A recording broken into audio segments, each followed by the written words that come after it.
అందరికీ నమస్కారములు. నా ఆలోచనలే నా మాటలు. జీవిత సత్యాలు తెలుసుకోవడం మనకు అవసరం. నిజంగానే మన మీద మనకు నమ్మకం, ఆత్మవిశ్వాసం అనేది లేకపోతే ఏ పని చేయలేం. మన బలం కూడా మనకు గుర్తుండకపోవచ్చు. మన శక్తి సామర్థ్యాలు మనకు గుర్తుండాలి అంటే మనం ధైర్యంగా ఉండాలి, ఆత్మవిశ్వాసంతో ఉండాలి, నమ్మకంతో ఉండాలి అనే జీవిత సత్యాన్ని ఒక చిన్న ఉదాహరణ ద్వారా తెలుసుకుందాం.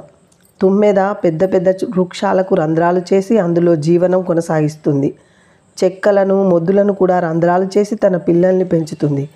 కానీ మకరందం కోసం తామరల మీద వాలినప్పుడు ఆ తామరల రెక్కలు ముడుచుకుంటాయి. అయ్యో, నన్నేదో బంధించి వేసింది అని చెప్పేసి ఆ తామర రెక్కల్లోనే ఇరుక్కొని చనిపోతుంది.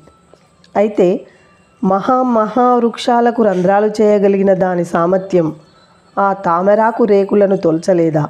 ఆ తామరాకు రేకులకు రంధ్రాలు చేయలేదా? గట్టిగా రెక్కలు ఆడించినా రాలిపోతాయి ఆ తామరాకు రేకులు.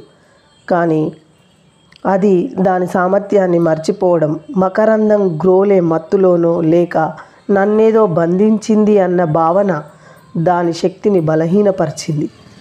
ఆ భావనను నమ్మడమే దాని బలహీనత. నేను రంధ్రం చేయలేనిదేదో నన్ను బంధించింది అనే దాన్ని నమ్మింది. అంతే, అది మరణాన్ని కొని తెచ్చుకుంది. మన జీవితంలో సమస్యలు కూడా అంతే. సమస్య బలమైంది కాదు, మన శక్తి మనం మర్చిపోవడమే దాన్ని బలం చేస్తున్నాం. మనకంటే, మన శక్తి కంటే దాన్ని బలంగా చూడడమే మన తప్పు. నమ్మడమే దాని బలం. మాయ అనేది నీ ఆత్మశక్తి కంటే బలమైంది కాదు. దాని బలం తామరాకు రేకు అంత. నీ ఆత్మబలం వృక్షాలకు రంధ్రాలు చేయగలిగేటంత. తెలుసుకో, ఇదే జీవిత సత్యం.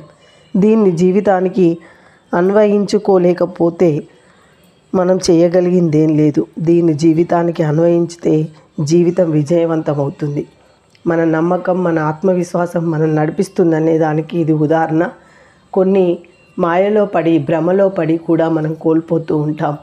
ఆ మకరందం మాయలో పడి అది బందీ అయిపోయిందా, లేక దాని శక్తిని తక్కువ అంచనా వేసుకొని బంధింపబడిందా, చనిపోయిందా అనేది మీరు కామెంట్ చేయండి. మీకు కూడా నచ్చితే తప్పకుండా మీ యొక్క ఆత్మవిశ్వాసాన్ని ఎప్పుడు మరవకండి.